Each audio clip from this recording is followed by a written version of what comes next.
Boa tarde, sejam bem-vindas, bem-vindos. Esse é o último Papo de Futuro da nossa série especial Diálogos em Trânsito, uma parceria do Oi Futuro com o British Council. Para responder perguntas sobre para onde os museus estão caminhando no digital e como seguir relevantes na vida das pessoas, convidamos o Natural History Museum, com a presença da Sedef Gavaz, e Mariana Várzea para falar sobre o hipermuseus. A nossa ideia aqui é construir diálogos, entender sobre como os profissionais de museus estão sendo agentes fundamentais nesse momento de isolamento social. Com os convidados internacionais, nós migramos de plataforma para a gente utilizar o recurso da tradução simultânea. Então, gente, para ativar essa função, é só clicar no globo presente aqui na barra inferior do Zoom e selecionar a opção em português. E aí, assim, a gente consegue, vocês conseguirão acompanhar o papo na nossa língua nativa. Como todo Papo de Futuro também conta com recursos de acessibilidade, hoje nós temos a tradução de conteúdo para Libras. Gostaria de dar aqui boa tarde especial aos nossos tradutores que estão com a gente nessa tarde. O Jadson Abraão, a Thaís Helena e a Sunamita Nascimento. Muito obrigada. Eu sou Bruna Cruz, coordeno as atividades do Museu 1, Museu das Comunicações e Humanidades do Oi Futuro, e estarei mediando o diálogo nessa tarde.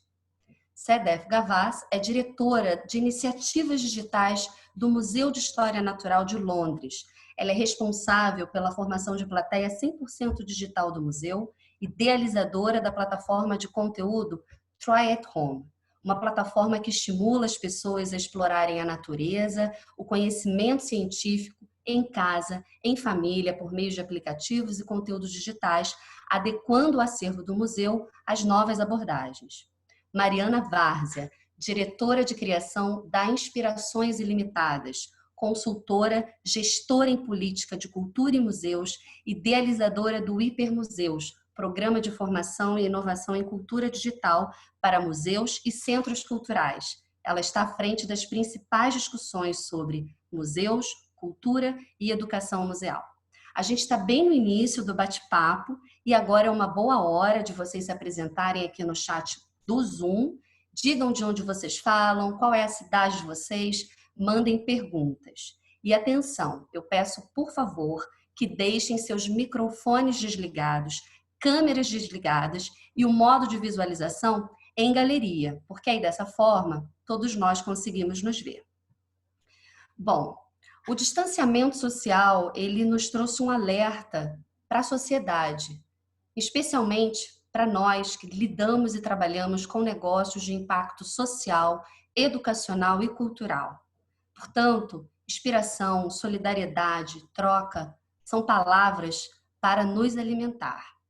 Estamos diante da chance de experimentar programas que aproveitem ao máximo a sede das pessoas por um envolvimento mais significativo com a cultura e com os museus. A gente viu, durante esse momento, a crescente atuação dos museus no campo digital, no meio digital, com produção de conteúdos online. Isso nos traz, certamente, bastante insumos para a discussão do dia de hoje.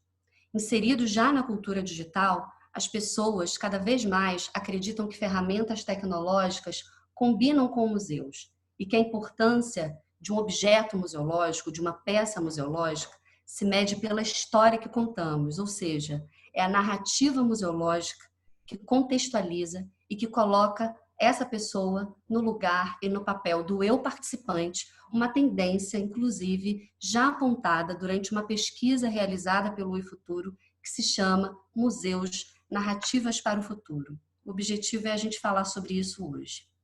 Então, eu já consigo ver aqui que a gente tem uma sala diversa, um público muito especial. A gente tem pessoas de Juiz de Fora, da Bahia, do Rio de Janeiro, São Paulo. A gente fica muito feliz. Eu espero que todos aproveitem muito a tarde de hoje. Vamos dar início ao nosso Papo de Futuro especial? Bom, então agora eu vou organizar com a Cedef, com a Mariana, como que vai ser a divisão da apresentação de hoje, ok? Então, Cedef, Mariana, nós vamos dividir as contribuições individuais de vocês, cada uma vai falar 15 minutos, depois a gente entra para as perguntas gerais. Pode ser? Podemos começar assim? Gostaria muito também de começar com você, Cedef. Bom, estamos aqui falando sobre adaptação e iniciativas inovadoras de museus. Você, como gestora digital do Natural History Museum de Londres, tem vários casos bem-sucedidos de projetos criados para envolver o público. Um deles é a página Try at Home. Você pode nos falar um pouquinho sobre essa ideia? Muito obrigada pela apresentação. Eu adoraria pegar os 15 minutos que eu tenho e falar para vocês sobre coisas que nós estamos fazendo até antes da Covid-19 e como a Covid-19 mudou tudo para nós.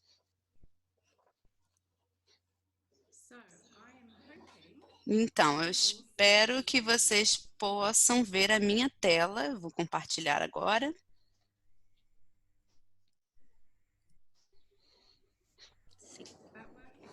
Tá funcionando? Ok.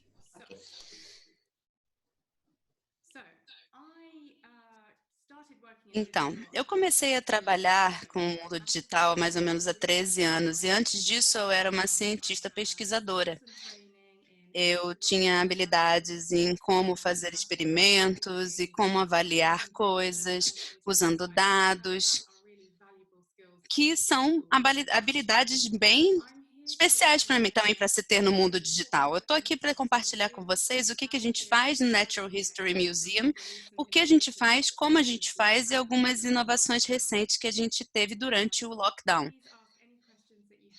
Por favor, façam qualquer pergunta que quiserem e eu vou falar sobre elas no final da minha apresentação. Se eu falar museu, o que você pensa? Talvez você pense no passado, na história.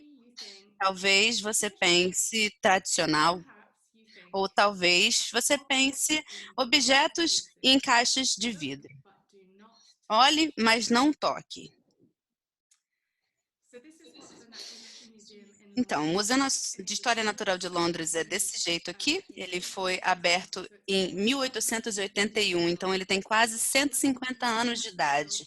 É um prédio muito magnífico, é uma obra arquitetônica enorme de Londres, mas a gente não está aqui para falar do passado, a gente está aqui para falar do presente e do futuro dos museus e o futuro digital dos museus. Antes de eu entrar nos detalhes da minha palestra, tipicamente os museus têm um website para trazer as pessoas para visitarem o museu físico, mas no Museu de História Natural a gente faz as coisas um pouco diferentes. Nós temos um website para trazer as pessoas para o museu para comprarem tickets e ingressos, mas nós também temos um website completamente digital, que é uma coisa bem importante para a gente.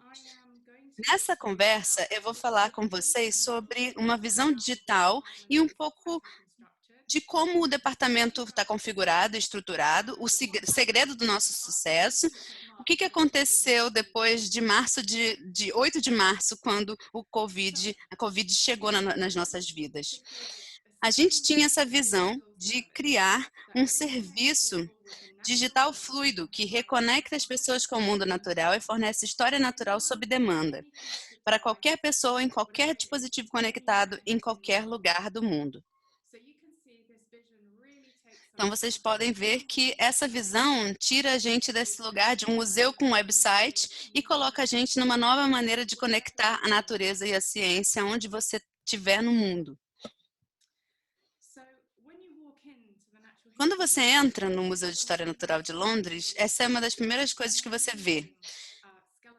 Esse é um esqueleto enorme de uma baleia que apareceu na costa da Irlanda. E ela está pendurada no teto, ela é magnífica. O hall central é diferente de tudo que eu já vi no mundo. E é assim que a gente reimaginou isso digitalmente. Isso foi configurado alguns anos atrás, antes do Covid-19 acontecer, e era uma experiência imersiva, digital, engajadora, uma maneira transformadora de conectar esse item do nosso acervo e ensinar a história, ensinar a significância para a sociedade. Se vocês nunca entraram lá, por favor, entrem. Eu queria muito ouvir o feedback de vocês. E esse daqui é um exemplo de como no espaço físico a gente tem isso daqui e digitalmente a gente tem muitas interações que a pessoa pode clicar e é atualizado várias vezes. Você não, claro que não consegue pegar um avião, chegar em Londres, mas você está fazendo isso na sala da sua casa, sentada no sofá. Brevemente, eu vou falar um pouquinho da nossa estrutura. A gente é estruturado da mesma maneira que o Vale do Silício estrutura as empresas gigantes de tecnologia, como o Facebook, o Google, todas são estruturadas da mesma forma. E o Museu de História Natural, nós temos 3 times. Nós temos 2 passos. 2 etapas. Uma que é responsável pelo visitante, pelas visitas, pessoas que ajudam as pessoas a comprarem os ingressos para uma excursão ou para grupos grandes.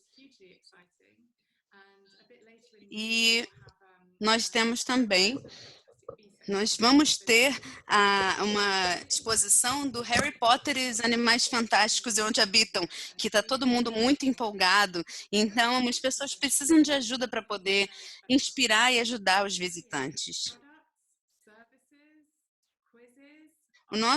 A nossa equipe de conexão, ela cria jogos, pesquisas, brincadeiras e ajudam as pessoas a se conectar com o mundo natural através da nossa ciência.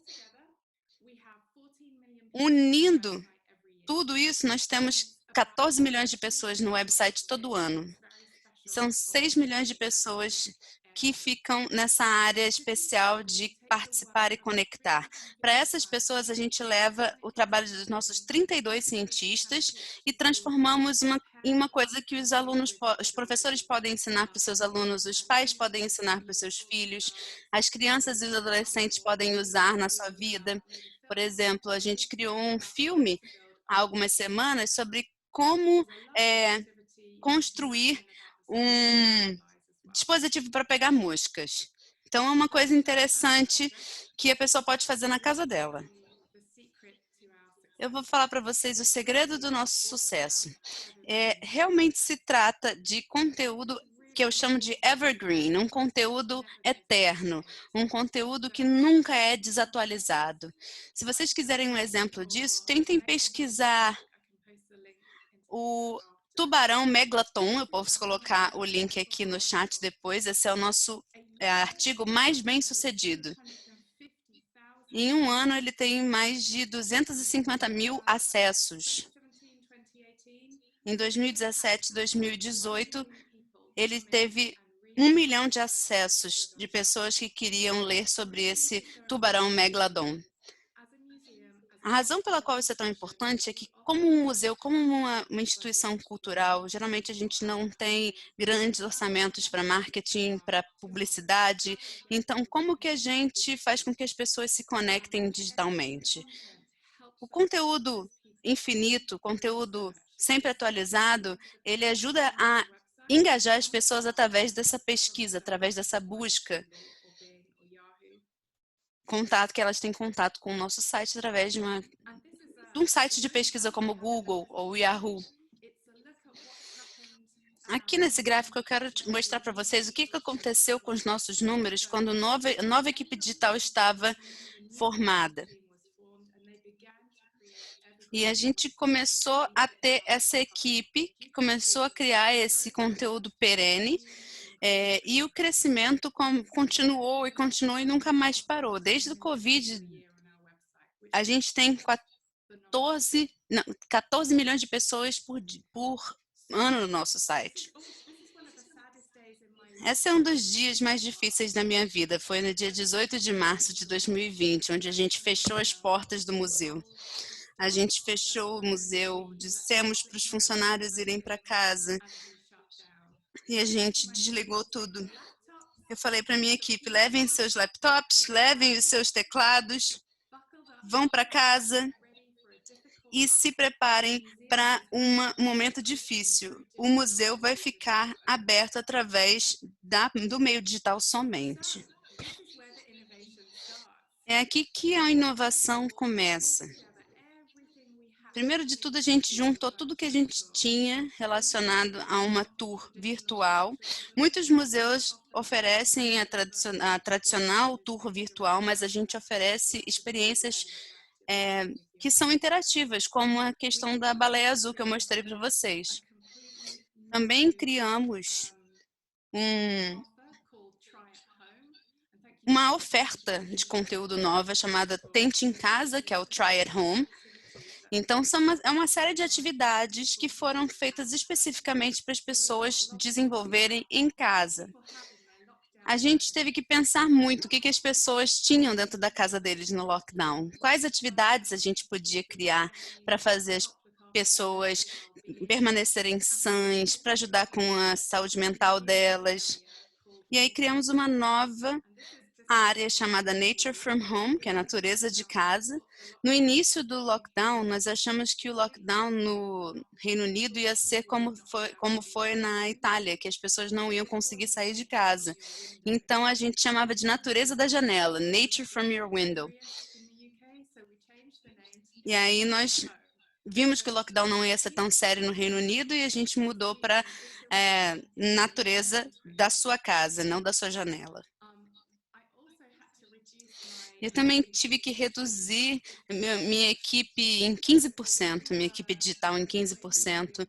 O único jeito do museu continuar operando era com metade da sua capacidade, que foi um grande desafio para a gente. Ao mesmo tempo que fechamos o museu, nós pedimos aos nossos usuários, os nossos seguidores nas redes sociais, o que vocês gostariam de nós? O que seria interessante para vocês durante o lockdown? E eles foram incríveis. Eles deram muitas sugestões, muitas ideias, e a gente incorporou isso nessas 3 áreas que vocês vão ver agora. Isso é muito importante. No âmbito digital, a gente sempre tenta nos conectar com os nossos usuários, com os nossos seguidores, e a resposta vem num estalar de dedos. A gente tinha que ter certeza que o que a gente estava criando era relevante para eles. Eu tirei esses screenshots, esses prints nas nossas redes sociais. Vocês podem ver os engajamentos e as pessoas alcançadas aqui, os números aqui embaixo são bem altos. Os comentários eram quase vocês salvaram minha vida. Eram comentários muito emocionantes. E uma outra parte da inovação, a menos que você se lembre do Museu de História Natural de Londres, você não vai conseguir, você vai lembrar disso, você vai lembrar do museu nessa nova atividade e se você for membro do museu também, se você for um membro afiliado, você pode ter acesso a essa área exclusiva. Então, a gente criou um novo espaço. A gente, de novo, perguntou aos nossos membros o que eles estavam interessados e a gente cria conteúdo específico para esse grupo de membros sobre um tema que interesse eles. E isso muda todo mês. Pode ser artigos, pode ser quiz, pode ser atividades, filmes. E se baseia nas necessidades deles e nos interesses deles. Nós temos algumas pessoas que são membros e vivem em outro país e para eles dizem que mudou completamente como que eles se conectavam conosco como uma organização e instituição. E eles amaram. E acho que no futuro a gente sempre vai manter isso, porque os membros adoravam. E por que a gente tiraria alguma coisa deles para eles não se conectarem mais com a gente sem ter que ir ao prédio do museu? Não faz sentido parar de fazer isso. Nós temos um clube e a gente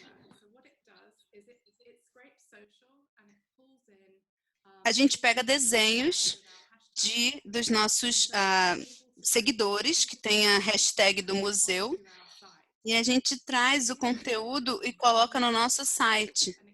E se torna muito mais um diálogo, uma expressão de interesse, a conexão entre diferentes pessoas, com comentários ou conversas nas redes sociais. E também é muito legal conseguir ver o seu trabalho no nosso website, no website do museu.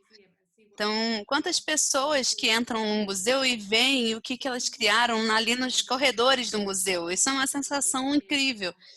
Então, isso demonstra o que o museu realmente é e como ele deveria operar. E o que a inclusividade pode significar nesse sentido para o setor de artes e cultura.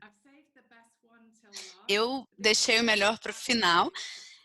Esse foi o nosso sucesso absoluto. A gente fazia um evento fantástico dentro do museu. Nós tínhamos um estúdio muito especial, que era como se fosse um anfiteatro com um monte de assentos, e as crianças das escolas chegavam e assistiam um show ao vivo. Ok, mas o museu fechou, não tem mais show ao vivo.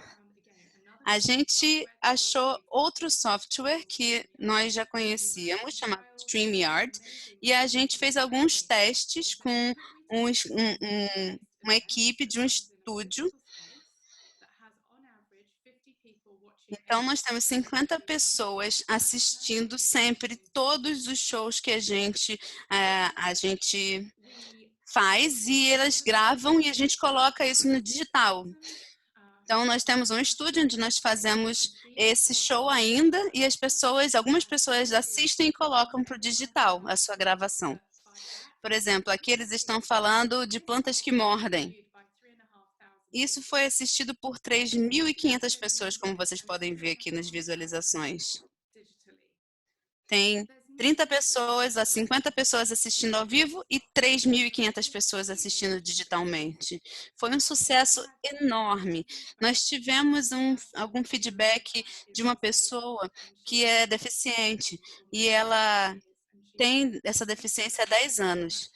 Ela gostava de vir para o Museu Natural, de História Natural, e ela sofreu um acidente e ela falou que o lockdown dela durou 10 anos.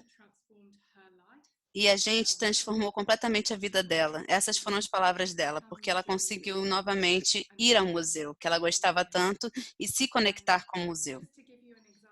Só para dar um exemplo para vocês, aqui nós temos 47 vídeos, 47 shows, e foram assistidos por mais de 401 mil pessoas no mundo todo.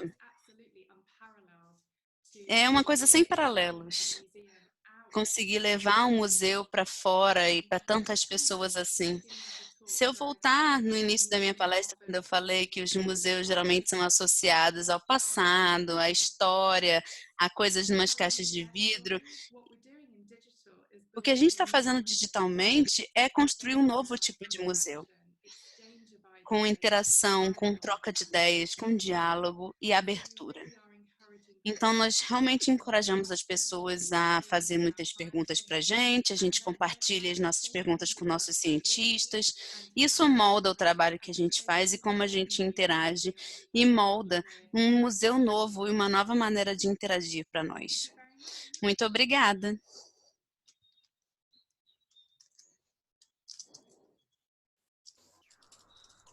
Sedef, obrigada por compartilhar a sua experiência conosco.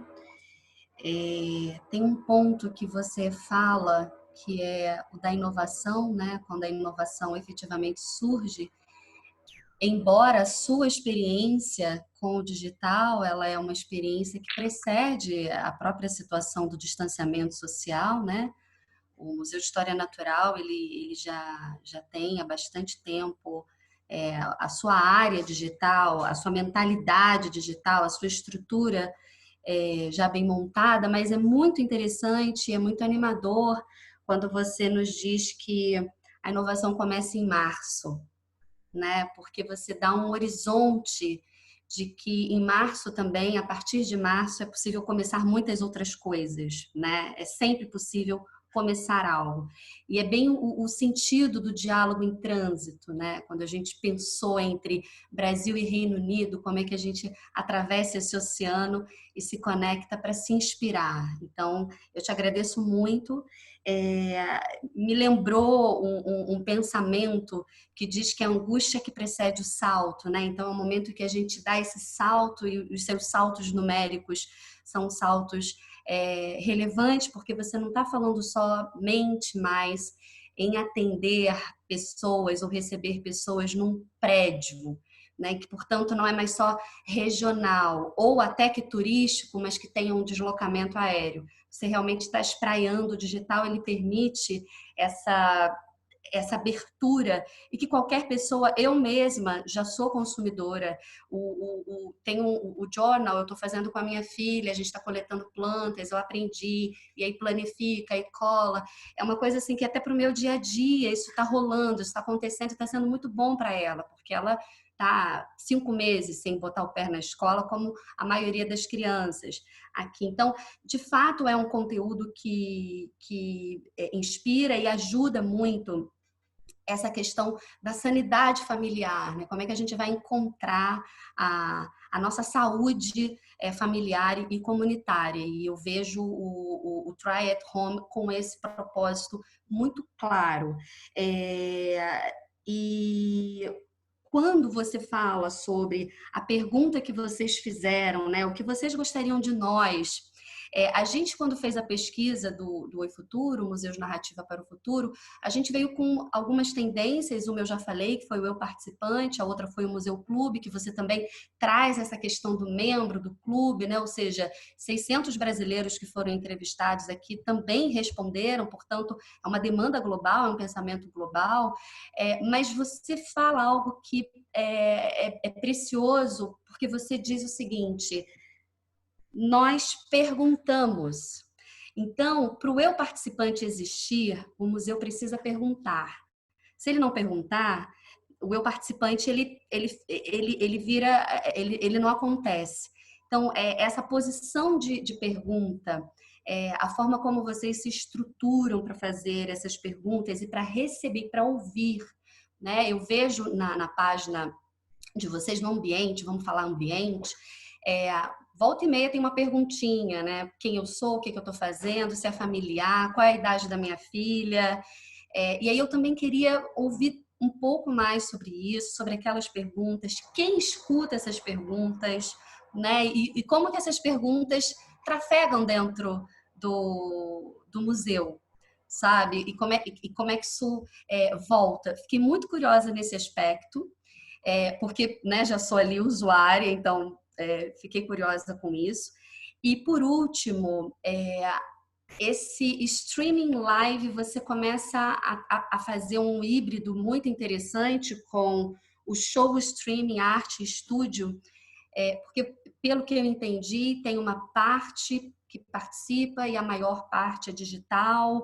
Vocês têm um estúdio, nós aqui também temos um estúdio, e alguns museus aqui no Brasil também têm estruturas que de repente podem também pensar nisso. Acho que se começa a trazer uma solução aí muito interessante. Eu fiquei com vontade de depois ouvir um pouquinho mais sobre isso. Eu não sei se você prefere seguir aqui no diálogo, ou a gente escuta a Mariana e depois você volta. Enfim, eu tô aberta aqui para o que você quiser. Podemos, então, primeiro ouvir a Mariana e depois a gente... Ô, Bruno, eu acho que era legal a CDF te responder, Segue. porque está Responde e depois eu quente. passo para a Mariana. Ok, então vamos lá E para a eu gente não queria perder o fio. complementar aí o teu comentário, então, e pedir para ela falar um pouquinho mais sobre esses evergreen, esses conteúdos que foram traduzidos como conteúdos infinitos. Na verdade, não são Infinitos, o conteúdos flow. infinitos, são conteúdos que carregam uma permanência. Eu queria que ela falasse um pouco sobre essa diferença de conteúdos, essa qualidade de conteúdos que podem ser disponibilizados online, como é que eles desenvolvem públicos distintos. Boa.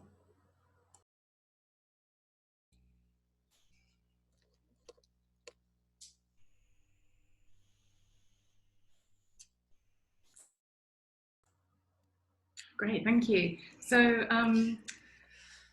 evergreen content. Então, o conteúdo perene, na verdade, é especial, porque nos ajuda a construir nosso público no Reino Unido, mas também nosso público global. É uma equipe incrível que trabalha com isso. Nós temos as nossas equipes de produto, mas temos duas equipes de conteúdo. Uma do estúdio, que com os seus gerentes, com os seus designers, os engenheiros. Temos designers muito experientes, temos analistas, temos o time de ciências também, e todos juntos eles criaram um processo incrível que culminou no conteúdo perene. Então, é uma ferramenta que faz perguntas também para a plateia, para os públicos.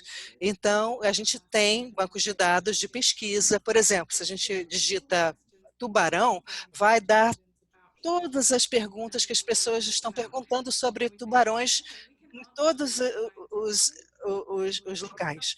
Então, a gente pega um subconjunto disso e usa esse subconjunto para construir um artigo. Então, na equipe de conteúdo, nós também temos jornalistas que investigam isso. Então, a gente traduz a informação científica e a gente cria isso para o consumo do público, para o público geral. Então, você não precisa saber nada sobre ciências. Uma das coisas intimidadoras é que a ciência é feita por especialistas. Eles falam essa linguagem de especialistas. No nosso site, a gente mostra que tudo é científico, mas não está escrito de maneira difícil de entender. Não é uma linguagem científica, está escrito para todo mundo. Então, voltando para a sua pergunta, como é que a gente se conecta com o público, é de duas maneiras principais. A gente pega as perguntas que eles respondem, a gente entende e a gente também adapta o nosso conteúdo e a gente também faz perguntas para eles. A gente fala, oi, a gente está produzindo novos conteúdos digitais para você, o que você gostaria de saber? Sobre o que você quer saber? O que está na sua mente?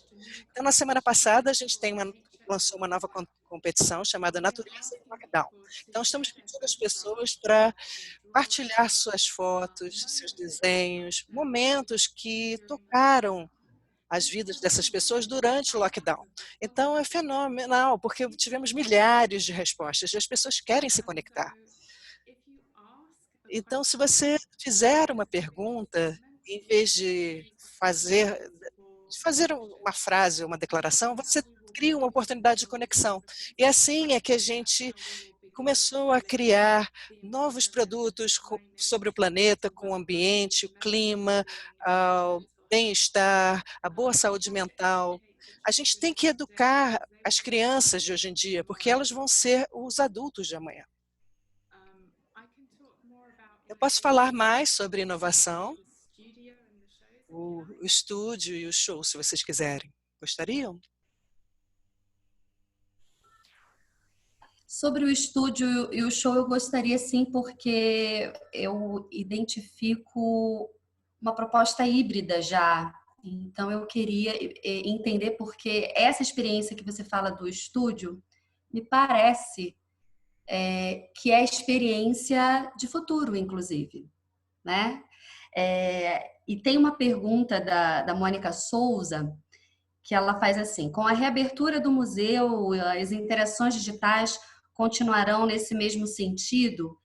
E o de abrir as portas aos que não conseguem acessá-lo fisicamente. Me parece que não há mais volta atrás nesse processo, não é? Então, acho que é isso, não tem mais volta desse processo.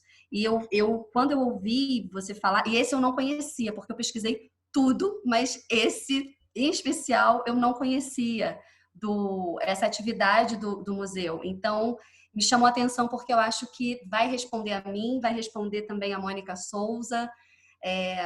Enfim, se você puder agora, senão a gente também guarda essa resposta e segue. Acho que o que ficar melhor e mais confortável para você. Mas acho que a gente já está aqui no calor, a gente poderia ter essa interferência aqui na sua apresentação, eu não veria nenhum problema.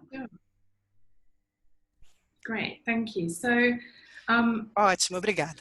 Então, nós temos esse incrível estúdio de filmes no museu, mas é claro que quando fechou o museu, nós não pudemos viajar nem em Londres ou pelo país. Então, se você está deixando a sua casa para você ir para o seu trabalho, você tem que ter uma carta oficial. Então, nós tínhamos o estúdio, mas não éramos capazes de utilizar. Então, a gente encontrou uma outra ferramenta online, um software que permitiu que a gente criasse um estúdio virtual. Então, da minha sala de estar até a sua sala de estar ou a sala de estar de outra pessoa. Então, tínhamos uma configuração técnica por trás das cenas, os produtores do estúdio produziram e eles precisavam de 2 laptops diferentes, eles tinham 2 headphones, cada um de um laptop, e eles falavam com os palestrantes que estavam vendo na tela, eles pegavam as perguntas do público, é como uma TV ao vivo.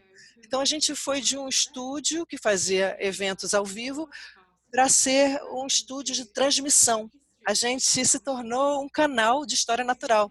Então, a gente se tornou de uma produção presencial para uma produção de televisão da noite para o dia. E a gente foi capaz de usar aquelas habilidades que a gente tinha do time de estúdio que fazia no museu, e a gente transformou isso em meio digital. A outra parte é sobre transformar as vidas. E uma das outras missões que a gente tem no nosso Museu de História Natural é envolver uma plateia o mais diversa possível. E você está certo, a gente não pode mudar isso.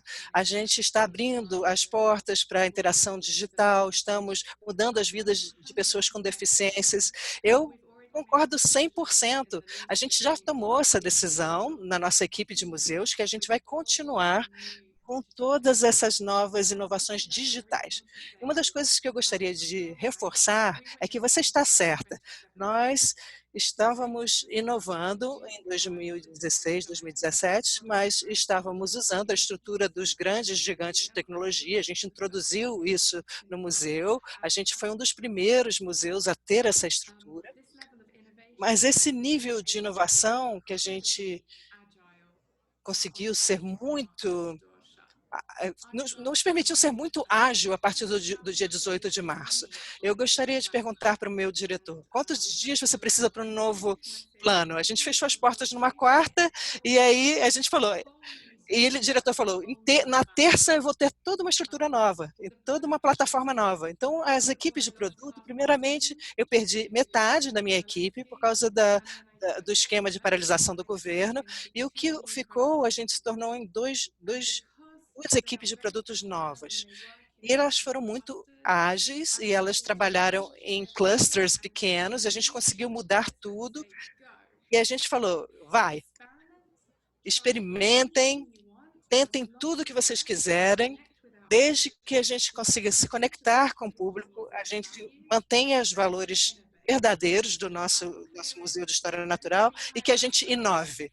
Então, todo mundo está vendo que estamos tentando muitas experiências novas, a gente está vendo quais funcionam, quais que a gente quer manter, e se tem alguma coisa que a gente não gosta, a gente vai jogar no lixo e a gente vai aprender a partir daí. Então, a equipe de produto, elas são empoderadas, elas tomam suas próprias decisões. Às vezes, elas me mostram o que elas estão trabalhando, e às vezes eu vejo no site pela primeira vez. E eu falo, gente, isso é demais. Então, é sobre confiança, sobre empoderamento e essa capacidade de se adaptar. Então, muitas equipes no museu têm planos de 5 anos. No meu departamento, o plano mais longo que temos é de 3 meses. Então, a cada trimestre, a gente replaneja e a gente entrega a cada 3 meses. Na verdade, a cada semana, mas no todo, a gente entrega a cada 3 meses. Isso significa que nós somos capazes adaptar. Se algo não está funcionando, a gente muda. Se alguma coisa está indo bem, a gente fala, como é que a gente pode melhorar? E porque a equipe está acostumada a trabalhar dessa maneira, a gente conseguiu alcançar 3 anos de inovação em 3 meses, o que é algo fenomenal. E estamos tendo algumas conversas muito empolgantes. Quando eu vim para o Museu de História Natural, eu falei, puxa, eu tenho uma ideia. Eu disse, eu tenho uma ideia chamada Museu Digital. E eles me disseram, nós temos um museu ótimo, a gente não precisa de um museu digital. E agora estamos falando sobre exposições digitais. Então, as atitudes das pessoas com quem eu trabalho, eu estou tão grata, porque elas são muito abertas a novas maneiras de trabalhar, elas viram que a gente experimentou, elas entenderam que a confiança uns nos outros, com a colaboração com todas as equipes, é possível criar coisas que nunca imaginávamos.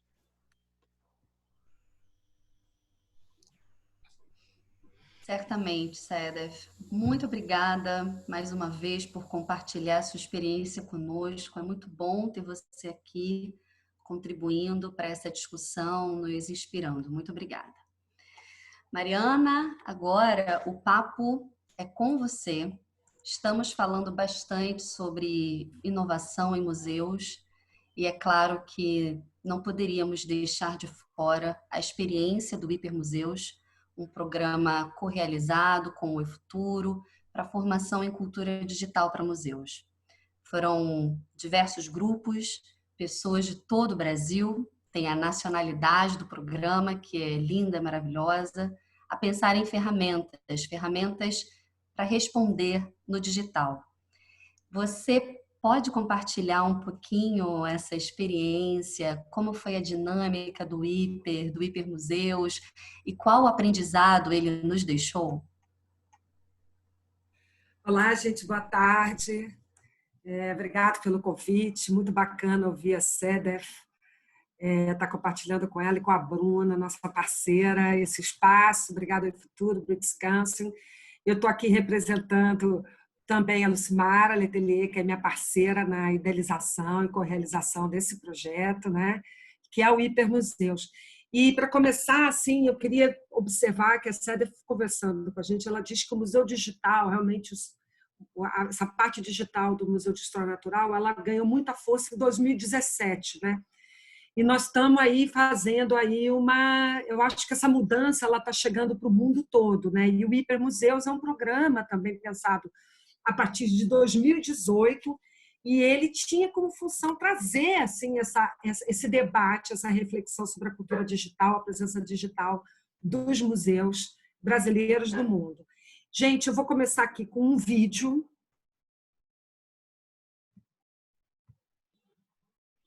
que eu acho que representa bem como foi o nosso trabalho.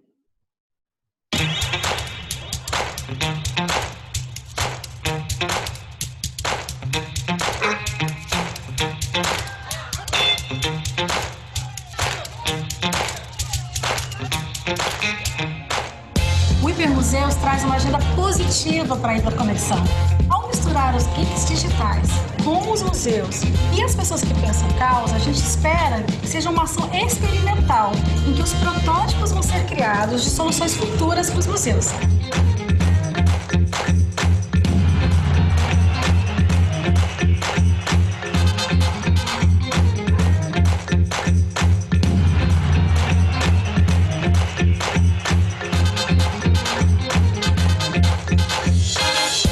Mas não bastava só fazer um encontro. A gente tinha que fazer desse encontro um lugar de ferveção de ideias e de geração de protótipos e soluções que a gente pudesse devolver às instituições no final do percurso.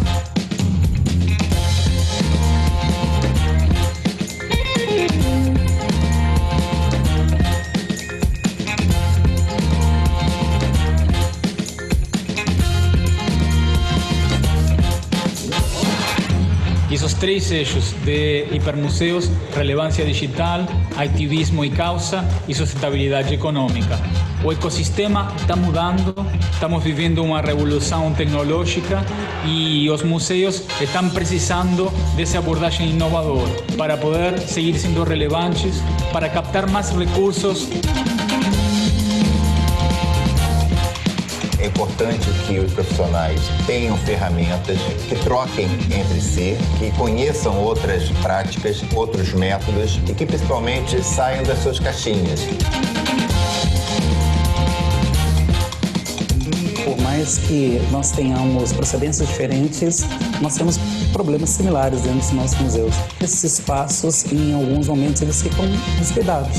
E não só descuidados ou abandonados porque as pessoas não gostam de museus, mas porque elas simplesmente não se sentem representadas ali. E aí entender que a gente tem um programa como o Hipermuseus que tenta reverter essa situação de alguma forma, para mim foi sensacional.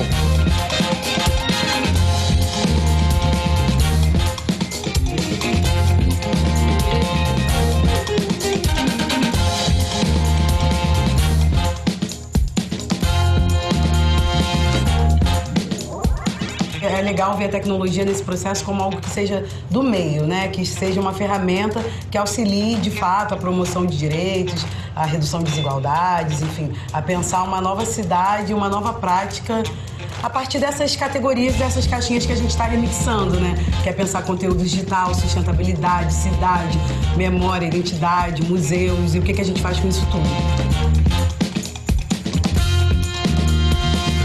3 dias de laboratório, mais um dia de seminário, então foram 4 dias, mas parece que foram 40. Porque é isso, é intenso de conhecimento, é intenso de trocas, é intenso de diversidade. Cada pessoa é uma nação.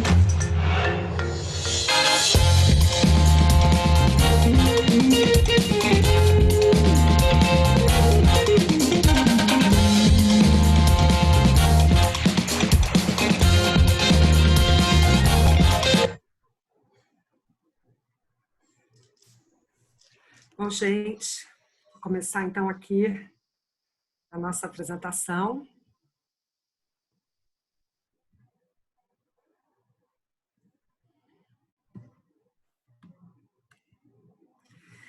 Então, Hipermuseus é esse programa que vocês viram, é um programa que surge para a área de museus e centros culturais, um programa de formação e de conexão totalmente diferente do que a gente conhecia no Brasil. A gente observou algumas experiências externas, mas a gente ainda não tinha passado por uma experiência semelhante no Brasil. A gente sabia, né, que a gente precisava trazer a questão da inovação digital e do engajamento social para a área de museus. A gente sabia que isso era uma necessidade, que o mundo ia dar uma grande virada. De novo, esse programa é de 2019, a gente não imaginou a pandemia, mas a gente sabia que o mundo ia dar uma grande girada e que os profissionais, a formação profissional, toda a lógica de capacidade da área de museus, ela sozinha não daria conta de fazer uma resposta necessária para esse mundo digital que estava vindo aí. Então, assim, a primeira certeza que a gente tinha que criar um ambiente de trocas, um ambiente de parceria, buscar parceiros que pudessem ser co-realizadores como o Oi Futuro Museum, o Museu 1, que tem aí um trabalho já há muito tempo de engajamento no digital, de formação no digital. A gente tinha que ter parceiros para a gente poder colocar esse projeto para frente. A Bruna, o Oi Futuro, eles foram decisivos na construção conjunta desse programa do Hipermuseus. Então, assim, primeiro ponto a gente é um programa, a gente não é um projeto. A gente fez questão de levantar toda uma dinâmica de trabalho, uma escuta a partir da formação de uma rede. Então, a gente assim, escutou bastante gente, escutou muitas instituições, fizemos reuniões, instituições de diferentes tipos, profissionais de diferentes tipos, para poder trabalhar com essa inovação digital e de engajamento social na área de museus. Então, a gente fez essa criação dessa rede. Esse é o nosso propósito. A gente quer que essa rede continue e a gente viu que deu um bom resultado. A gente vai apresentar aqui. Para isso, a gente tinha algumas afirmações que a gente traz aqui para vocês, né? Que os museus são agentes de mudanças, eles não podem estar realmente fora do contexto deles, e foi impressionante como a pandemia colocou isso não só na cara dos museus, mas de todas as instituições culturais, artistas, todos os profissionais, famílias na frente de todo mundo. Nós temos que ser agentes de mudanças. Que os museus conectam as pessoas, mas as pessoas também conectam os museus. Não adianta só você abrir as portas, você tem que criar diálogos. E esse diálogo ele tem que ir para além do presencial. Nós estamos vivendo esse mundo que é um mundo que está começando, de trocas infinitas sobre diferentes culturas, e o museu ele tem essa vocação, ele tem um conteúdo que é relevante, ele pode promover essa troca entre pessoas. Por isso, eles criam novas realidades. Né? A partir dos museus podem surgir novos propósitos, novas percepções da realidade, né? Atender a uma mudança social aqui, sobretudo em países como o nosso, o Brasil, um país que apresenta uma desigualdade social muito grande. A gente vê aí nos números do Covid, né? Infelizmente, né? Assim, o número de mortes do Covid. Então, os museus brasileiros eles têm que estar muito comprometidos com a questão das mudanças sociais. E o conectar para inovar. Então, assim, esse foi o nosso propósito. A gente dizia assim, olha, a gente não consegue dar conta das mudanças que a gente acredita que são importantes, que a gente escutou que são importantes, se a gente não produzir conexões. Então, o tema do museu, do Hipermuseus 2019 foi esse lema aí, conectar para inovar. Nós desenhamos 3 eixos para o Hipermuseus, que a gente achava que eram importantes serem debatidos e haver uma formação, a construção, inclusive, a partir desses eixos. Né? Um primeiro ponto era a relevância digital. Quer dizer, muitos museus brasileiros já tinham seus sites, mas eles, de fato, não tinham uma relevância, uma presença nas redes. Então, a gente trouxe esse debate, envolveu várias discussões sobre isso, que não vai além, tem uns acervos online, mas vai mais além do que esses acervos online. Um outro ponto que a gente trouxe foi a questão dos engajamentos, das causas e dos ativismos, que é esse papel social do museu de responder às questões do contemporâneo. Não adianta você também trabalhar somente com o que é a sua tradição ou a sua coleção, como a CEDEF mostrou aí. A gente tem que estar conectado com as questões que estão agoniando, que estão mobilizando as pessoas que estão nesse...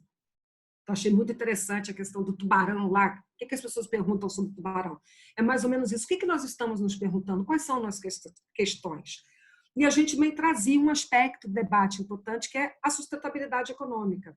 Porque, assim, a gente não antecipava a crise, mas a gente sabia que há toda uma dificuldade hoje no mundo com os modelos econômicos que nós estamos aí.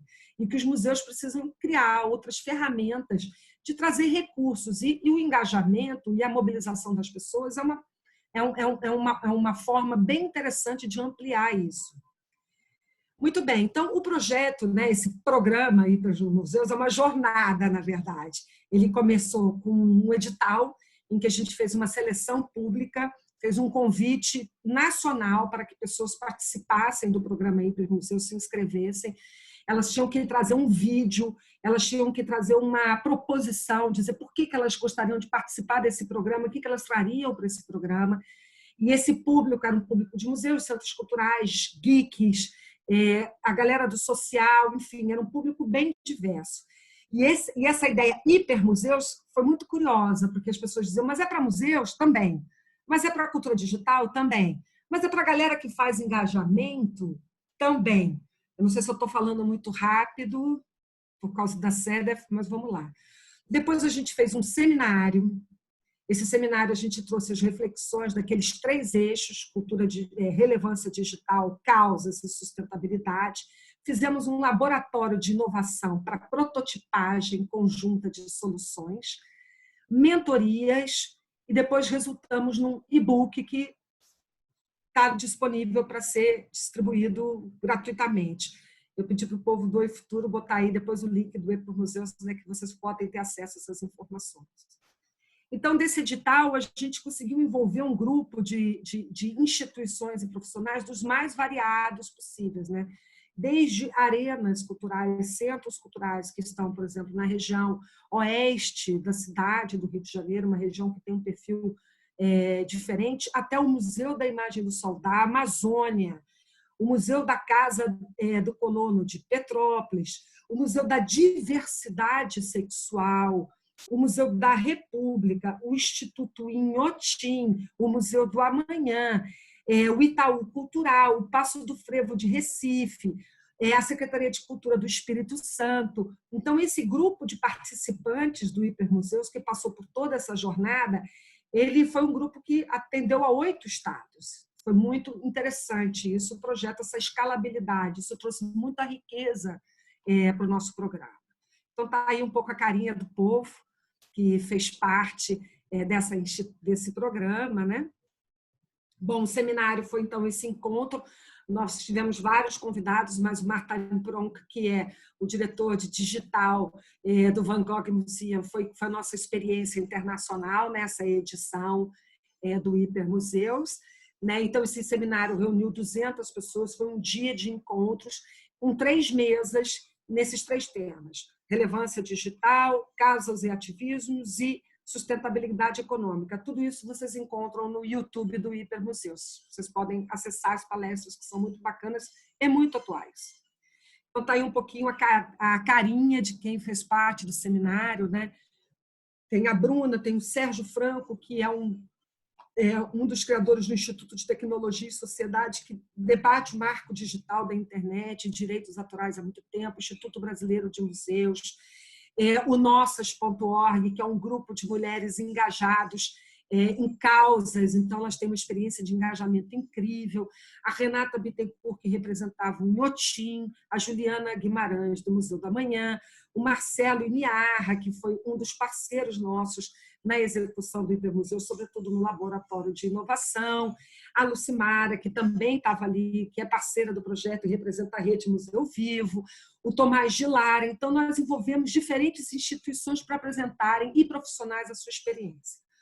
Depois, a gente foi para um laboratório, esse laboratório tinha 3 tempos, né? A gente fazia ainda uma imersão sobre o que é cultura digital, essa presença, o que nós temos que trabalhar, quais são os conceitos novos.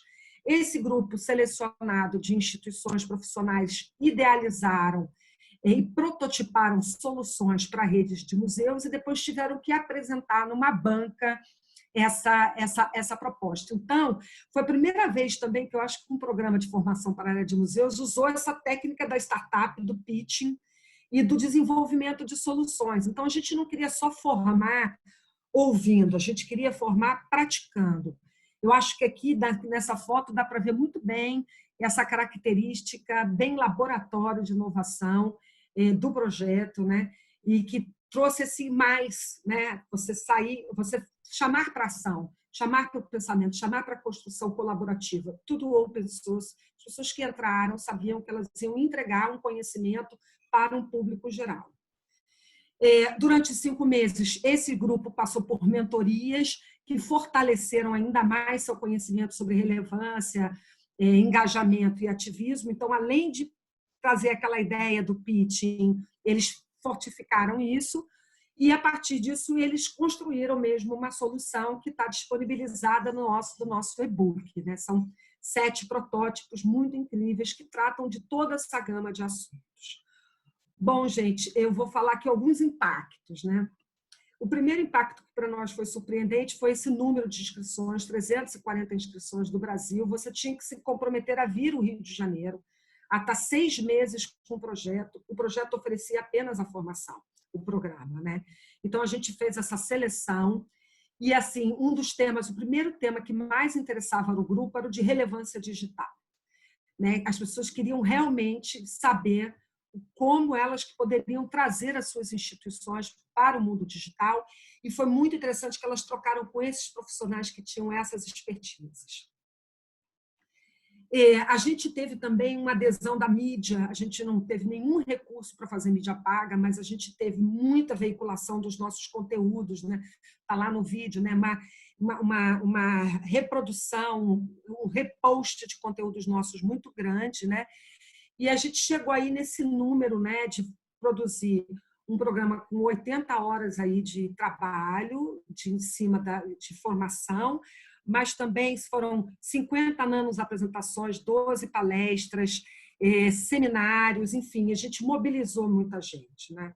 Então, traduzindo isso aqui um pouco, né, a gente acredito ao Hipermuseus alguns impactos, né? Direto, a gente conseguiu levar esse conceito hipermuseus. E assim, esse nome hipermuseus, que a gente fez uma pesquisa, ele não existe, ele é nosso, assim, ele ainda não tinha sido totalmente trabalhado mundialmente. Então, 8 estados brasileiros puderam ter conexão com esses conceitos e técnicas inovadoras, né? A gente fez um edital público que integrou, né, um chamamento que integrou públicos totalmente diferentes. Isso era um desafio nosso e foi muito interessante porque a gente conseguiu, não era só para uma área, era um edital diferente. Assim, eu conheço poucos editais, poucos chamamentos que tiveram essa ousadia e esse sucesso. A gente criou parcerias entre as instituições, né? Então, assim, foram parceiros com os nossos patrocinadores, foram parceiros de conteúdo, os apoiadores foram parceiros de conteúdo, então foi muito importante que a gente chegava, apresentava ideia e imediatamente a gente trazia parcerias construtivas, né? Formamos lideranças, né, nesse conceito de inovação. Nosso grupo do Hipermuseus, esse time, ele está junto, tem gerado negócios entre eles, então esses profissionais têm ajudado os museus têm chamado esses profissionais. Saíram ações bem bacanas do grupo depois do programa, né? E a gente fez essa integração dessa cadeia produtiva dos museus com a cadeia produtiva da inovação. Um outro ponto, né? Sobre presença digital. Nossos conteúdos estão disponíveis, são gratuitos. Isso foi uma coisa que a gente fez questão, gerar conhecimento. Então, está na rede dos Hipermuseus, Face, Instagram, YouTube, está tudo lá. Tudo que a gente produziu está lá. As nossas palestras foram todas transmitidas gratuitas e foram repostadas, né? A gente desenvolveu os 7 protótipos que atuam nessas áreas e que estão no e-book, que pode ser conhecido. Cada protótipo traz uma solução e traz uma forma de construção, de como foi a construção dessa ideia. Do ponto de vista de engajamento, né? A gente pode falar que 90% dos profissionais que estiveram reunidos com a gente nunca tinham trabalhado junto. Mesmo sendo da área de museus, esses profissionais, essas instituições nunca tinham sentado para pensar o seu futuro em comum, juntos. 71% desses profissionais, pela primeira vez, tinham trabalhado com um laboratório de inovação. Um programa que não só trazia conteúdos, mas trazia formas técnicas de engajamento para poder construir esses protótipos. E 70% das instituições que tiveram com a gente desenvolveram ações digitais inovadoras no primeiro semestre de 2020. E eu não estou falando só sobre grandes instituições como o Museu do Amanhã, o Museu do Futebol, eu estou falando também sobre o Muquifo, que é o Museu das Comunidades, eu estou falando sobre o Museu da Diversidade Sexual. Foi impressionante como essas lideranças elas produziram e estiveram muito presentes na rede.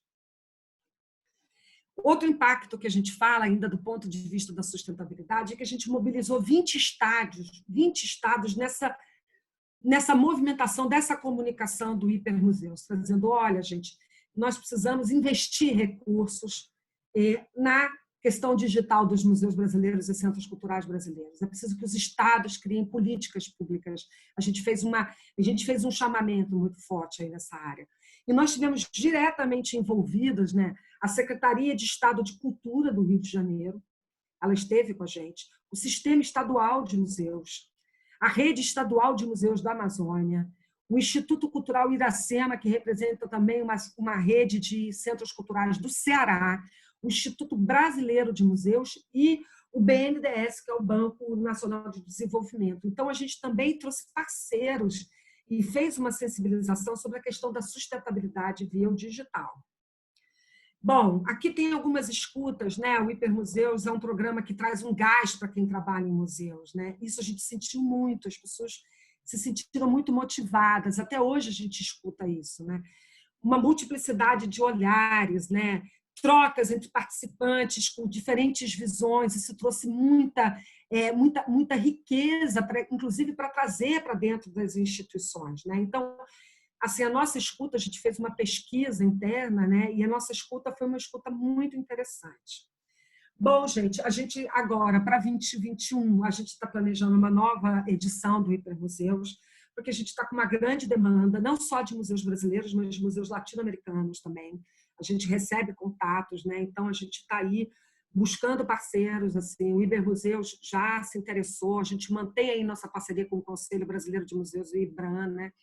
A gente tem o nosso projeto aprovado na Lei de Incentivo, para quem está aí para saber disso, na Lei Rouanet, e a gente está nesse momento de prospecção de parcerias para realizar o programa 2021. Ele é um programa que precisa ter parceiros e investidores, porque uma das qualidades do programa é ele ser totalmente gratuito.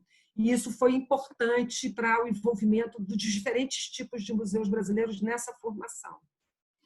Bom, então esse programa ele já nasce de uma colaboração, ele tem essa marca colaborativa da parceria. Então, eu queria aqui apresentar a Lucimara, que é diretora da Museu Vivo, que foi minha parceira na idealização desse programa, né? Então, eu sou a Mariana, a gente se juntou, isso já nasce de visões diferentes, já foi um desafio para a gente, depois veio o Oi Futuro, veio o Bruno, e a gente foi construindo esse projeto.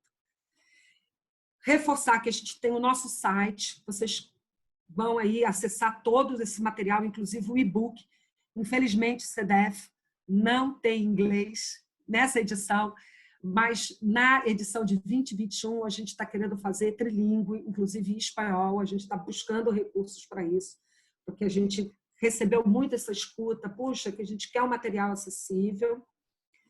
Aí o conjunto de parceiros, né? Oi, Secretaria de Cultura, Oi Futuro, o Consulado dos Países Baixos, o Marcelo Niarra, que foi nosso parceiro no laboratório. Então, assim, reforçando mais uma vez que um programa como esse, para ele ter efetividade, ele só se realiza quando a gente junta forças, né? E agradecer, dizer que o nosso contato aí é o Hipermuseus, e quem quiser aí, nós estamos disponíveis para conversar, trocar ideias. Agradecer mais uma vez a oportunidade da gente apresentar esse programa, que a gente adora, que a gente é fã e que a gente vai continuar a realizar aqui nesse encontro com vocês.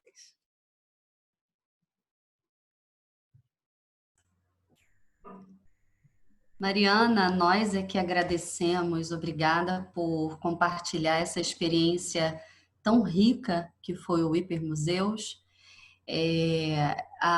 Você fala algo que é bonito de ouvir, que para mim tem a síntese do pensamento de inovação, que é quando você diz museus conectam pessoas e pessoas conectam museus, e isso inclusive é o CARD, né? Isso foi o nosso CARD, dentre várias outras, mas esse pensamento ele é um pensamento que para mim reflete muito o que é inovação e vem aqui total encontrar também eco na fala da CEDEF. E essa inovação que o Hiper traz de operar em rede, de trabalhar em rede, e é uma rede tão plural, tão diversa, desde as instituições que participam, das pessoas representando instituições, pessoas não representando instituições. A gente também teve freelancers, né, dentro do nosso ambiente, profissionais liberais, o quanto isso foi rico. Então, ele também traz um novo formato de mentoria, que não é esse formato mais clássico, ele traz seminário, ele traz laboratório, né? Ou seja, na ocasião, o Hipermuseus ele já mirava, talvez, por já entendermos como é o nosso território, né, profissional na área de museus. Inclusive, tem um áudio vazando, gente, por favor. Lembrando, mantenham seus microfones no mudo e as câmeras desligadas e façam as perguntas. Mas voltando aqui pro raciocínio, tem até uma pergunta que surgiu muito quando a CEDEF estava falando, e que eu acho que de alguma forma o Hiper também ele responde. A gente sempre pergunta, né? Mas quantas pessoas envolvidas? Mas quantas pessoas para fazer isso? Mas quantas pessoas entregam isso? E a gente do lado de cá, no nosso território de trabalhar em instituições museológicas e de memória no Brasil, a gente sabe o quanto isso é escasso. E não só no Brasil, né? É escasso, mão de obra é algo realmente escasso. Então, o Hiper, ele é também esse movimento inteligente, rápido, de identificar que a solução está nessa reunião de pessoas, né? Está nessa aglomeração de talentos e de diversas áreas, priorizando muito os profissionais da economia criativa, mas não somente, né? Trazendo um espectro maior, para que a gente pudesse sim pensar juntos e devolver para os museus, para as instituições do nosso país, propostas, iniciativas, ferramentas. E aí está o e-book, né? O e-book, ele de fato, ele é a síntese de tudo que surgiu, né? De tudo que foi incrível que surgiu. E tem uma pergunta, Mariana, que eu ia deixar para depois, mas eu acho que é importante trazer aqui, da Mônica Damush. Ela fala assim: Mariana, você tem dados que mostrem o impacto da formação nas instituições dos participantes? A relevância digital dessas instituições aumentou? Como mediram o aumento? E aí ela fala: parabéns, Hipermuseus. É uma pergunta que eu acho que tem a ver com a sua fala. Você traz muito a questão dos indicadores, né? E mais uma vez eu acredito que o Oi Futuro, ele de fato sempre antecipou esse futuro possível, e o Hiper, ele tangibiliza esse futuro possível, né? De como é que a gente pode ter museus engajados e com o seu DNA digital muito claro, porque formar um DNA digital de um museu, a gente sabe que é complexo, não é um processo tão simples, tão fácil. E como representante aqui da instituição, né, da qual eu estou hoje aqui representando, estar dentro de iniciativas como a do Hipermuseus só reforça cada vez mais a nossa vontade de sempre ir além, de fazer junto, de fazer em rede. Então, muito obrigada. E aí eu deixo agora um pouquinho para você responder aqui a Mônica, porque eu também acho que conecta um pouco com o que a Céder fala quando ela diz do evergreen dela e do que ela tem ali de staff, de suporte para dar conta desse conteúdo que precisa ser um conteúdo qualificado, um conteúdo lúdico, um conteúdo cheio de compromisso com a formação e a transformação da vida das pessoas pela arte, cultura, enfim. Olá, Mônica. Eu vou aproveitar e responder também a pergunta da Giulia, tá? Que elas me mandaram aqui.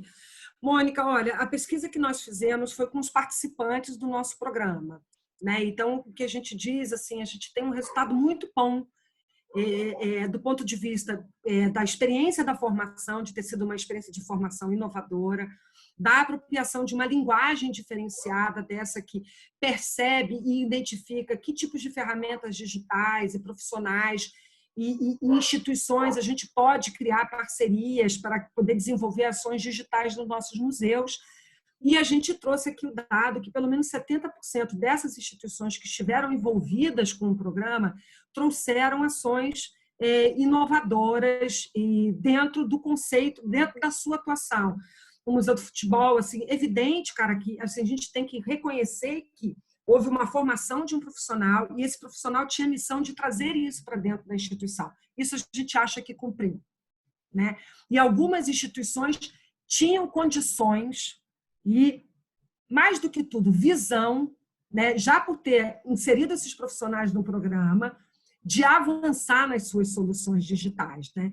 Então, assim, a pesquisa que eu tenho de impacto nós conseguimos trabalhar com uma rede muito diversa, que hoje, inclusive, produz ações integradas. Então, vou usar um exemplo aqui.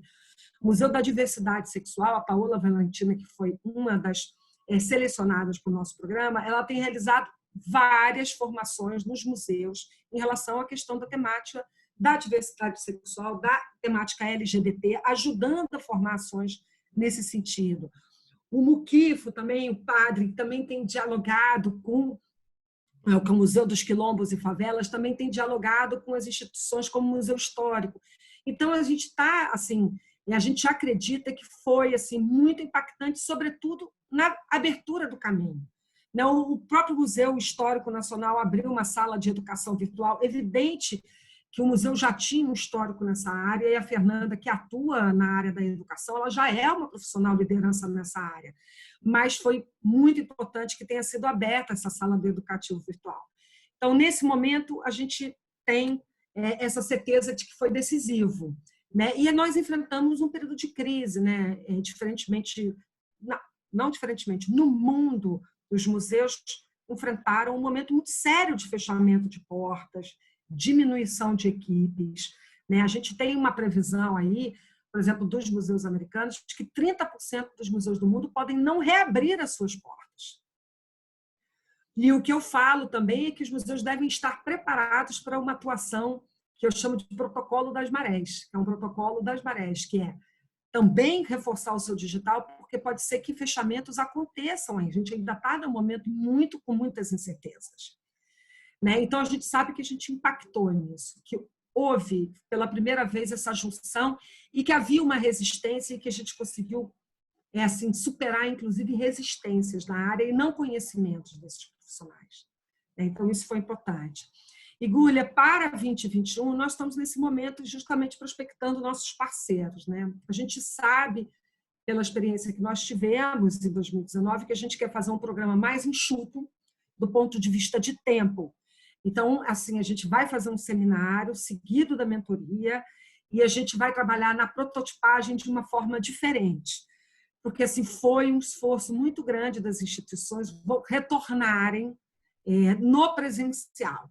Um outro ponto é que essas atividades sejam também digitais. A gente está pensando nisso, alguns workshops, eles poderem ser abertos digitais. A primeira vez que a gente fez o Hiper, a gente teve algumas ações digitais, mas ele não tinha ainda esse fôlego digital.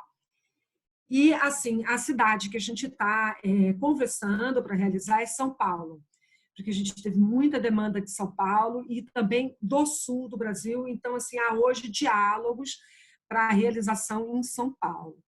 E, por enquanto, o que a gente tem para te adiantar do Hipermuseus é isso.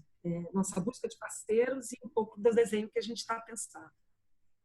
Obrigada, Mariana. É isso, né? É preciso formação para navegar no digital, né? Então, acho que a sua fala, ela traz essa urgência e para nos mantermos e para existirmos é preciso essa formação. Então, muito obrigada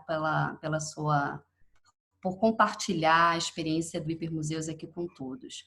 Bom, a gente agora, eu estou abrindo aqui para as perguntas, né, do público. É claro que a gente já foi respondendo algumas, a gente quebrou um pouco a roda aqui que nós havíamos combinado.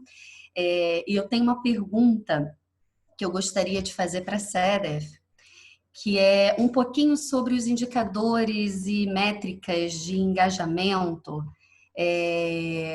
Mas eu queria muito uma construção sua, Sedef, das métricas inspiracionais, das métricas afetivas. É claro que a numérica, você já nos falou, né? São 14 milhões por ano, né? É uma métrica linda. E o que representa 14 milhões no inspiracional, no afeto? Acho que a gente também estamos todos num momento em que tudo são números gigantes, né? Tanto das questões de pandemia, e que eu acho que a gente, eu sinto na sua fala essa capacidade de humanizar essa métrica e que para nós é fundamental entender, porque o digital não é esse terreno tão frio, a gente consegue medir ali esses engajamentos e essas métricas mais inspiracionais. Eu queria ouvir um pouquinho sobre quais são essas métricas que o Natural History Museum adota, qual é a relação disso com a plataforma de usuários e se o educativo, talvez o educativo, ele é a parte da conexão. Você fala do conexão, né? Você dividiu que você tem uma equipe que cuida dos visitantes e compra e esse staff, você tem um outro que você falou de conexões, né, que desenvolvem jogos, pesquisas, seria isso? Seriam ali os profissionais também de contato, de conexão, de fala direta com o público? Então, eu acho que eu juntei duas perguntinhas. Obrigada. That's great. Thank you so much. And just before I start, Mariana, thank you so much. Muito obrigada, Mariana, pela sua sua palestra sobre os laboratórios de inspiração. São maneiras incríveis de você transformar organizações tradicionais, antiquadas, e eu adorei que você aplicou isso ao seu setor. Bruna, muito obrigada pelas duas perguntas que você fez. Então, sobre envolvimento e métricas. Eu acho que as métricas são algo muito interessante. Sem métricas, não há nenhuma maneira de você medir o seu sucesso. Você não pode saber o que é bom ou não é. Então, no começo de cada projeto, cada novo trabalho, nova interação, a gente começa pelo final e a gente olha para trás. O que foi bem sucedido ali? E você está certa, não é somente sobre o preto no branco dos números, mas sim as emoções, as conexões, as subcamadas de interação. Então, infelizmente, quando a gente coloca os números no papel, parece preto no branco, mas a gente nunca fala sobre esse alcance, não é parte da nossa linguagem. A gente fala sobre métricas que importam, e para nós são aquelas baseadas em interações. Porque você tem razão, a gente quer sair de algo casual, você pode ver alguma coisa nas mídias sociais, nós não estamos interessados em medir isso. A gente se importa quando a pessoa se conecta de fato. Então a gente mede crescimento, porque isso é importante. É importante para mim quando eu falo com o meu chefe, é importante para financiamento, para entrar mais financiamento no departamento, e é uma das grandes medidas de sucesso também. Se você pensa sobre a nossa missão de você alcançar um cada vez maior no mundo, então seria mais pessoas e mais pessoas no mundo todo. Então, a gente observa um crescimento não somente doméstico, mas também internacional. Então, a gente tem 5 camadas de medidas internacionais que vêm regularmente, e a gente tem descobertas incríveis sobre quem participa ou quem não. A maioria de falantes de inglês, mas conforme a tecnologia consegue evoluir e os navegadores conseguem traduzir em outras línguas, a possibilidade de alcançar um público local está crescendo a cada dia. Então, a gente mede crescimento, a gente mede a questão internacional, a gente mede os envolvimentos e não somente o acesso. Então, são os likes, os partilhamentos, a gente observa os repetimentos dos usuários, porque a gente quer envolver, quer conectar aquela pessoa. Então, isso é importante para nós. E cada um das equipes de produto, eles têm painéis de controle. Então, elas medem coisas específicas do interesse delas. Então, com toda essa medida de dados, há também o lado do software. Há uma questão de pesquisa de usuário, tem grupos focais, tem workshops, tem cocriações. Então, há oportunidades para nós de nos conectarmos com os nossos usuários de maneiras diferentes e de conectar esses dados pretos no brancos sobre crescimento e envolvimento, sobre o que as pessoas estão vendo, pensando, sentindo. E isso é muito importante, mais importante que qualquer métrica, é que você se conecte ao lado humano, porque a motivação humana é a parte mais importante. Se não estamos motivando as pessoas, se a gente não está entendendo a motivação, a gente não consegue se conectar com eles. E, além da gente querer se conectar com os indivíduos, a gente quer que eles se conectem entre si. Então, a gente cria comunidades, espaços para diálogo, espaços para um debate seguro. São cada vez mais importantes, especialmente agora quando a gente está trabalhando de casa, o mundo todo está num estágio diferente de lockdown, então as comunidades podem se tornar rapidamente muito pequenas, mas o que a gente está fazendo é abrindo isso de novo para o mundo. E a segunda questão, que era sobre como a gente cria essas coisas, há modelos diferentes. Se observar em museus diferentes nesse setor cultural, você tem equipes digitais, que elas criam todo o seu próprio conteúdo, eles criam recursos de aprendizado, testes, conteúdo. É assim que minha equipe está estruturada. A gente tem resultados de aprendizado para professores, para estudantes, a gente faz curtas-metragens, longas-metragens, a gente tem vários formatos. Um é chamado Surprising Sights, que são visões surpresa, que são curtas-metragem, e você consegue aprender sobre uma parte da ciência que é surpresa. Então, a gente começa a falar, por exemplo, como é que funciona o pescoço e a garganta, e a gente faz um curta-metragem sobre isso. E a gente, então, faz um curta-metragem que é para ajudar os jovens para entender sobre isso. E tem uma instituição que é do lado do nosso museu, em Londres. Eles têm um modelo em que eles têm amigos nas suas equipes de aprendizado. Então, eles têm um modelo um pouco diferente que funciona muito bem para eles. Então, eles estão treinando as pessoas em outros departamentos nessa parte digital, o que é bom. Como a gente começa na nossa jornada digital, eu acho que as equipes digitais precisam ser separadas para eles fazerem um impacto, de fato, mas no final, essas habilidades digitais têm que ser disseminadas e têm que alcançar toda a organização. Se uma organização consegue fazer uma transformação digital de fato, todo mundo tem que entender o lado digital.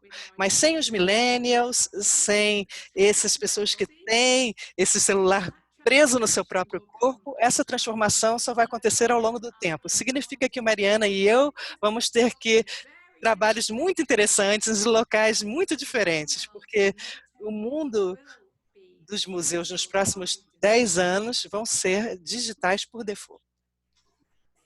Maravilha, Célia. A gente acredita muito nisso. A gente acredita muito. É pensar localmente para atender o mundo globalmente, né? Acho que os museus precisam estar preparados para isso. É isso mesmo, Mari. Eu já ia jogar a bola aqui para você, para também te ouvir, né? Você que é tão engajado e tem já experiência em atuação digital em rede. Você sempre pensa em rede, todas as suas frentes de trabalho, você está sempre com esse propósito. Então, eu queria também, enfim, pode dar sequência, caso você queira fazer algum comentário dentro do que a Célia falou, mas, de fato, tudo que tem se revelado para a gente nesse momento é que a relação das pessoas com o museu ela é muito mais profunda que qualquer grande exposição, embora as exposições eu sei que elas startam muito esse momento na vida das pessoas, mas tem alguma coisa que é para além disso e esse é o momento em que essas cortinas estão se abrindo e a gente está cada vez mais entendendo.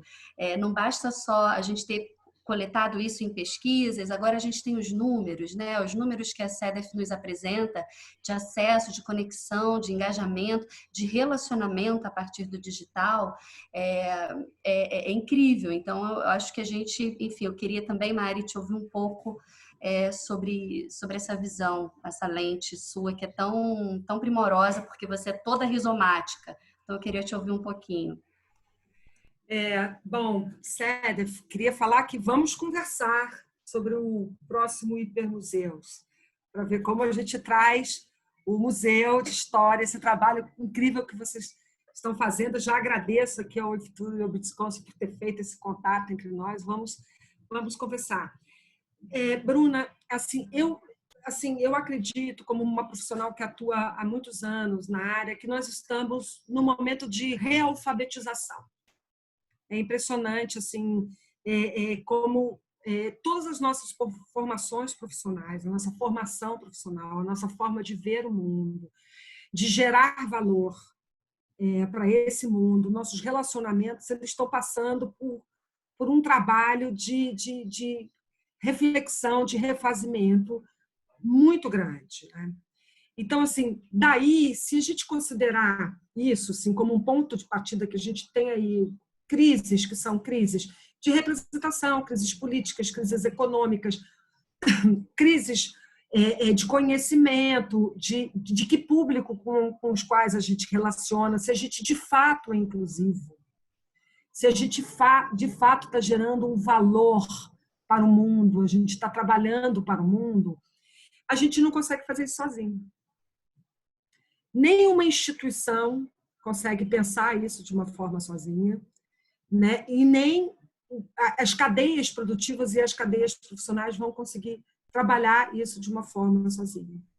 Lindo. Assim, o pensamento rizomático hoje, ele é uma necessidade. Vamos lá, assim, todo raciocínio, assim, hoje a gente tem milhares de... As nossas coleções, elas foram formadas anteriormente por perguntas feitas por grupos muito seletos. Os museus de ciência, de uma certa forma, eles estão um pouco salvos dessa seletividade. Embora o fato da gente também não ter determinados ecossistemas representados, a gente tenha demorado um pouquinho para entender a importância da floresta amazônica e seus animais, das tundras e seus bichos, dos gelos. Eu aprendi a Antártica de uma forma como se a Antártica fosse estar ali a vida toda.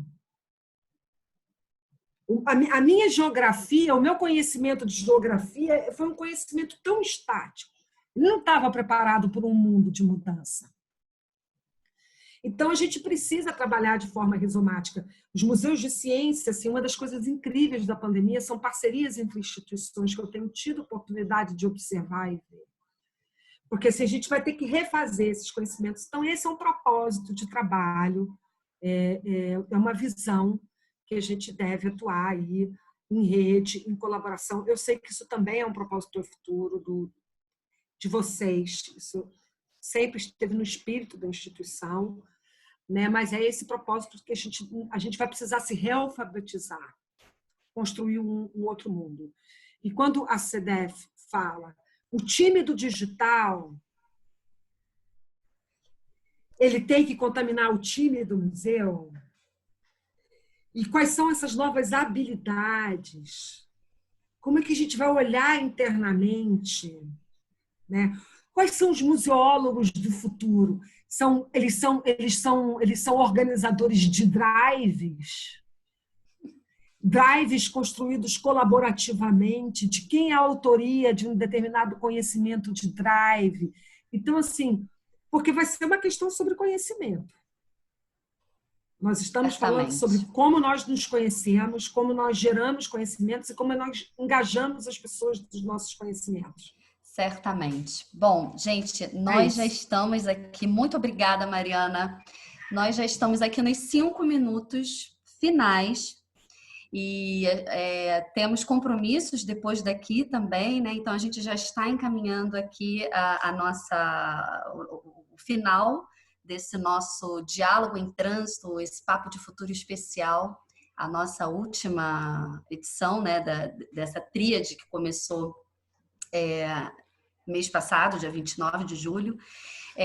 Enfim, eu gostaria, a gente sempre encerra o papo de futuro, tem sempre com uma abordagem inspiracional, né? É muito interessante a gente pensar cultura como solução, com inovações inovadoras sobre o futuro. Isso está na fala da CDF, está na fala da Mariana, né? Ouvimos de relatos brasileiros e internacionais britânicos, né, sobre a importância dos museus durante esse momento de pandemia e como que os acervos e os profissionais se adaptaram e vêm se adaptando e vai precisar continuar se adaptando nos 3 meses que a CDF fala, né, nessa resposta mais rápida, mais ágil, para a gente responder mais o tempo presente.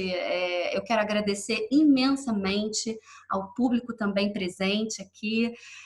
Foi lindo, foi um público bom, as perguntas foram boas, a gente agradece. Sem as perguntas, o diálogo também não acontece, a pergunta do público é fundamental para enriquecer, e enriqueceu. Obrigada pela disponibilidade de todos. E já para finalizar, em abril, final de abril, eu li um material, uma pesquisa que foi liderada pelo Peter Keller, é uma pesquisa do ICOM, e que trazia ali números. Eu não sei se existe uma outra pesquisa de negócios para a área de museus, para pós-pandemia. Essa aqui ela está circunscrita em museus foi em abril, então era bem naquele momento ali tenso, que 90% dos museus esperam que suas programações sejam reduzidas, que 25% dizem que os empregos nos seus locais estão sob risco, né? Estão mesmo, todos nós vivemos isso. 10% acreditam que nunca vão reabrir. E a gente tem a feliz notícia que o Natural History Museum ele acabou de abrir, ele abriu quarta-feira passada, dia 5, se eu não me engano, e aí você me corrija, Cedef, por favor, mas ele acabou de abrir. E aí a minha pergunta para as duas, e aí pode ser uma frase, pode ser um poema, enfim, mas a minha pergunta é qual será a principal mudança para os museus, quais impactos sentiremos após a pandemia? E é isso, eu deixo aqui uma breve fala de vocês já podem se despedir depois e eu tenho que dar uma fala aqui de encerramento.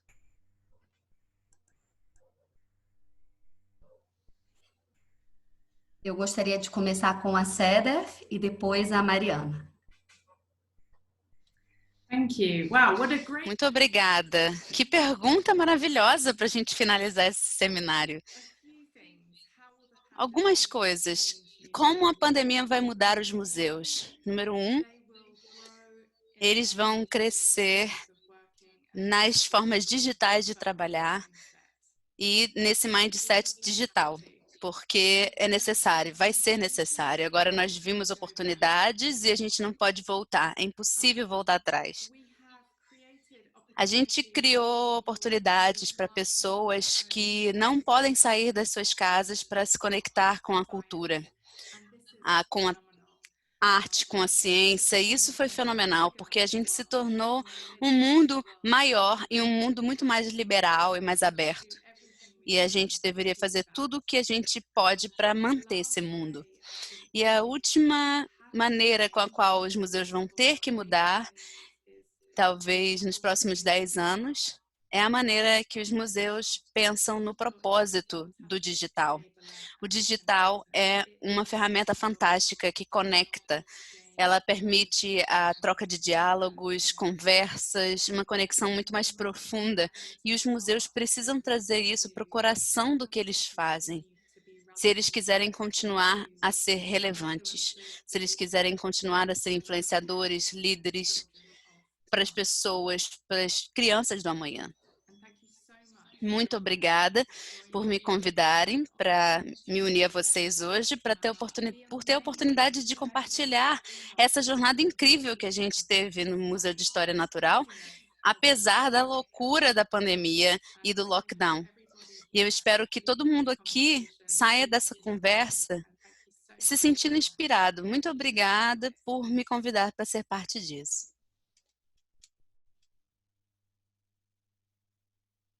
Bom, eu acho que a Cedef falou sobre esse contexto do digital nos museus, assim, absolutamente assino embaixo de toda essa proposição que ela traz para a área de museus pensar, né? Eu acho que é por aí o caminho. Eu penso também que os museus vão precisar, os museus sempre foram instituições, né? Sempre não, mas recentemente que reconhecem seu papel social, seu papel de comprometimento com a mudança da realidade. Então, eles vão precisar também pensar como é que esse digital chega em áreas que também são tradicionalmente excluídas do universo da cultura, da pesquisa e do conhecimento. Então, acho que o museu também, quando ele for trafegar no digital, ele vai ter que pensar nessa inclusão. A gente, infelizmente, está vendo repetir também no universo do digital, algo que a gente já via no universo do presencial. Então, acho que o pós-pandemia vai ter que tirar as pessoas de casa e levar para muitas casas. E eu acho que a gente tem que parar para pensar sobre isso. Eu acho também que vai ter que trabalhar de uma forma muito colaborativa e com curadorias colaborativas. Foi o que eu disse. Eu acho que vai ser muito interessante ver instituições pensarem em seus drives em conjunto. Algo que sempre foi a reserva técnica daquele museu, aquele conhecimento daquele museu, a gente pensar bem no sentido de sustentabilidade, de responsabilidade ambiental. Esses museus gerarem conhecimentos conjuntos, eu acho que isso é uma oportunidade incrível que surge com a pandemia. E um outro ponto, Bruna, é que vai demorar um bocadinho para o mundo começar a girar de novo. Então, os museus vão ter que aí olhar para suas comunidades. Os museus vão ter que olhar para o território onde que eles estão inseridos e realizar ações que sejam integradoras e sensibilizadoras dessas pessoas. Eu já estou morrendo de saudade de visitar um museu. Eu nunca eu sou uma profissional da hora, mas eu nunca tinha realizado quanto que isso era parte do meu cotidiano. Não só trabalhar numa instituição, mas ir a uma instituição. Eu estou morta de saudade. Então, eu quero que as instituições reabram e que eu possa ir visitá-las de novo, não só presencialmente, como digitalmente. É isso, agradeço imensamente, Sedef, Mariana, que encontro, muito obrigada. Eu aqui com vocês, e não só eu, mas todos os participantes, a gente teve uma oportunidade de ouvir a experiência concreta de cada uma de vocês, que nos inspirou, tenham certeza disso, fomos inspirados nessa tarde, oportunidade de diversificar histórias que contamos. O museu, ele conta a história desde sempre, mas a gente vem diversificando e acho que o que a gente falou hoje aqui foi essa forma de diversificar, seja em programas de formação, seja desenvolvendo cada vez mais produtos digitais, mas o que a gente de fato está falando é de continuar contando histórias, e vocês duas nos apresentaram aqui as formas possíveis, já realizadas, já existentes, de seguir com essa missão, com esse compromisso de contar cada vez mais histórias. Então eu agradeço, foi uma delícia. E eu agora já vou me encaminhando, muito obrigada, vou me encaminhando aqui para a finalização. Então fiquem à vontade, eu sei que vocês têm compromisso, eu só vou dar alguns recados finais aqui para o grupo. Tudo bem? Obrigada. Bom, nesse momento tão delicado, é muito importante debatermos caminhos e possibilidades para o futuro. A disponibilidade de todos vocês estarem aqui foi muito importante, muito obrigada. Para encerrar, temos um convite para quem nos assistiu de casa e gostou, Papo de Futuro especial, Diálogos em Trânsito. Este episódio, todos os outros que já aconteceram, foram 3, esse é o último, estão todos disponíveis no YouTube. E esse aqui estará disponível a partir de amanhã. Então, vocês podem rever, encaminhar, compartilhar com outros profissionais, outros colegas de trabalho, outros pensadores. É importante que a gente faça com que esse conhecimento aqui hoje seja cada vez mais difundido e que a partir dele a gente encontre novas soluções. Muito obrigada por participarem. Eu desejo uma boa tarde. Bruna. Boa tarde para todos. E até o próximo Papo de Futuro. Fique ligado nas nossas redes, porque temos uma programação cheia de novidades semanais. E até a semana que vem. Obrigada, Mariana. Obrigada, Sedef.